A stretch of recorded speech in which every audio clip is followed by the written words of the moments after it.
ముసుగేసుకొని మాట్లాడతావేంట్రా ఏదో దొంగలాగా? అన్నయ్య, నువ్వు నన్నేమైనాను, నేను పడతాను, ఎన్ని తిట్టు భరిస్తాను.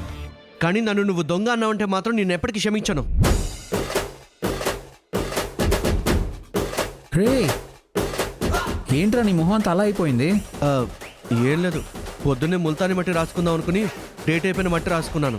అందుకే మొహం అంతా మాడిపోయిన పకోడీలా తయారైంది. ఏంటి, ముల్తానీ మట్టి కూడా ఎక్స్పైరీ డేట్ ఉంటుందా? నువ్వు రాసుకో కాబట్టి నీకు తెలీదు, నేను రాసుకుంటాను కాబట్టి నాకు తెలుసు. అయినా ఇక్కడితో వదిలేయి. రే, అలా ఎలా వదిలేస్తానురా? నువ్వు నా తమ్ముడివి, నీ గురించి ఆలోచించాల్సిన బాధ్యత అన్నగా నాకుంటుంది కదా. నాన్న బొబ్బిలి భార్గవ్ రామా, నీ పేరు రాముడైనందుకు నువ్వు నన్ను లక్ష్మణుల్లా చూసుకోనక్కర్లేదు. జస్ట్ ఒక తమ్ముళ్ళ చూసుకుంటే చాలు. నేను ఒకటి అడుగుతుంటే నువ్వు ఇంకో దానికి సమాధానం చెప్తున్నావేంట్రా? ముందు నీకేమైందో చెప్పు. ఏం లేదని చెప్పాను కదా. సరే, నువ్వు మర్యాదకి ఇప్పుడు నాకు చెప్తావు లేదా అందరినీ పిలిచి? బాబు, నీకు దండం పెడతాను అన్నయ్య. ఏదో పొద్దునే స్నానం చేద్దామని బాత్రూంలోకి వెళ్ళా.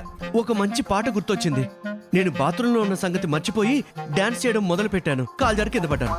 ఫైనల్ గా ఇదిగో ఫేస్ ఇలాగైంది. ఇవి బాత్రూంలో కాలు జారి పడితే తగిలిన దెబ్బల్లా లేవే, ఎవరో బలంగా గుద్దినట్టు అనిపిస్తుంది.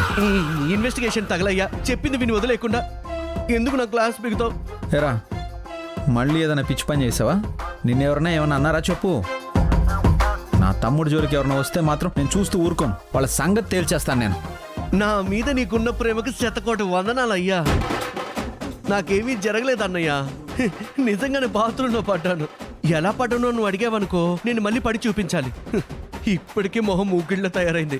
మళ్ళీ పడ్డాననుకో, నన్ను నేను గుర్తుపట్టడానికి కనీసం 6 నెలలైనా పడుతుంది. ప్లీజ్ ఇక్కడితో వదిలేయన్నయ్యా.